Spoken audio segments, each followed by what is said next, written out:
Die Reaktion auf die russische Invasion von der Ukraine hat gewiesen, dass das internationale System nicht auf die Gestion von weltweiten Krisen vorbereitet ist. Das geht aus dem aktuellen Rapport von Amnesty International über die Menschenrechte hervor. Menschenrechte müssten aber 75 Jahre nach der Deklaration universell für jeden selbst gelten. Der Pat Sperz hat sich mit dem Direktor von Amnesty Lützeburg unterhalten. Engerseits gëtt Mënscherechtssituatioun weltweit ëmmer méi onstabil, andererseits kommen die schëllech ëmmer mi dacks ongestruft vun. Dat ass den Ausgangspunkt vum Amnesty-Rapport 2022-23.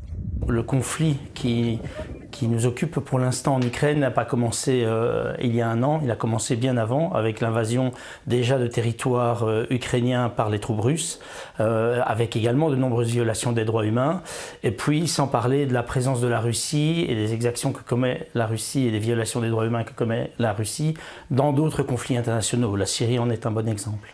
Und andere wieder Russland as firdro gut davon, wie schon an Syrien, an Tschetschenien oder an Afghanistan. Nach nie fir irgendetwas belangt goufen iwwer dems Myanmar, Saudi-Arabien, a Jemen, an noch Äthiopien gëtt net zur Rechenschaft gezunn fir die Rezentverbrechen am Tigre. Grad so breicht sich den net ze verstoppen, den die am internationale Recht verankert Vokabel Apartheid bemméit, fir die Situation an Israel zu beschreiben. On voit également qu'il est très difficile pour la communauté internationale de se saisir de cette qualification et de prendre des mesures ou d'avoir des comportements qui visent à faire cesser cette situation de fait qui est contraire au droit international, bien entendu parce qu'Israël est un allié de beaucoup d'États qui ont du poids, notamment au niveau du Conseil de sécurité. Wann de politische Wëllen do ass, besteet Méiglechkeet op Säier an effikaz Lesungen ernstnecht net, och dat zit Mënscherechtsorganisationun als Konklusion. On plaide pour que cette réponse adaptée qui a été mise en place pour des populations qui fouillaient l'Ukraine puisse être mise en place pour des populations qui fuient d'autres guerres.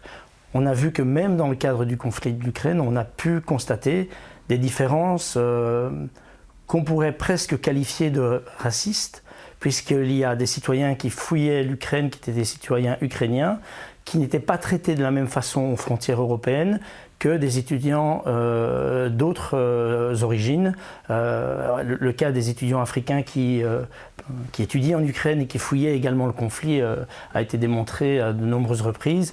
Auch China, wo d'Verbreche géint die muslimisch Minoritéit vun de Uiguren am Detail dokumentéiert sinn, gouf international nie kondamnéiert. Weder vun der UNO-Vollversammlung nach vun der UNO-Mënscherechtskommission nach Schogunnet, vum UNO-Sicherheitsrot vu China selber drasitzt, as ich géif an engem Veto verstoppen.